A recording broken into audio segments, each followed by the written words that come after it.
Thank you. Cosmo Bua, followed by James White, Brenda Barnes, and Greg Heacock. Cosmo Bua, I'm a Wilmot resident. The California Mobile Home Residency Law requires a tenant impact report, including a decent relocation plan. We don't appear to have either of these. It's hard to imagine a property owner putting tenants through worse impacts than this. Here we have quite a vulnerable population of tenants, and I want a very thorough and detailed tenant impact report. Someone is being far too accommodating to the property owner. You've received a letter from attorney and landlord Rosario Perry stating that a fair market appraisal for this property is around $8 million. I don't think you can afford to act on this until you understand how staff came up with $30 million instead. One amount will allow you to save these residents' homes and their way of life, and also a possible landmark or historic district neighborhood.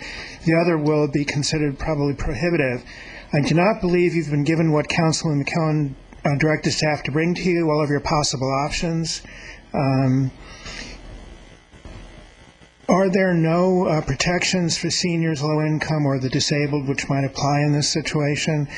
You absolutely must wait until you have all the accurate information you need before throwing out these low-income seniors and disabled people out of their lives and the community that they've made for themselves. The draft EIR is amazingly inaccurate, saying several mature trees are to be removed when it's actually hundreds. Migrating bird habitat, the only mitigation for that is going to be to protect whatever nests they find for one season before destroying all the habitat in this very low canopy area of our city. That the project would not divide an established community is rubbish. No impact on air quality, water use, affordable housing, or historical or cultural resources is also nonsense. Thank you, Mr. Bua. James White is next. Thank you, sir.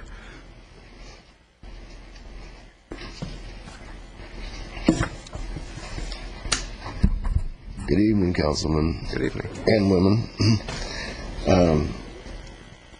My name is James White, and I'm from Village Trailer Park. I'm here tonight to speak for Jack Phantom, the guy that lives next door to me. He was not able to be here tonight. His youngest daughter passed away on Saturday, so but he wrote down a statement, and he asked me today to read that statement, and so that's what I'm going to do. If you get the opportunity to speak, he said, read this short letter to the City Council. One question I have is, no matter what happens with your decision with the park, he wants to know, how long do we really have to live in our homes in the park? And he says, we deserve to know the facts. Signed, Jack Phantom. And let me just take this opportunity to tell Jack that on behalf of the members of Village Trailer Park, we're all saddened for his loss of Sandy, his daughter. Thank you. Thank you, sir. Brenda Barnes. Hi. My husband, who always tells you how your decisions affect lions, is not here tonight because he goes to a meeting on the first Tuesday night of every month about the medium being the message. And both of us think that that was more important than him coming here, because the medium is the message here. You give us 2 minutes to speak about our homes, our lives. We bought these homes. I bought the one that I live in 25 years ago. And yet, after we talk, you go through charades, grandstanding, amazing, on and on and on talking that is rubbish, absolute nonsense. Like the last time you talked about this, Oh, how sad it would be to have to come up with $22 million, $35 million. Couldn't build the Pico Library.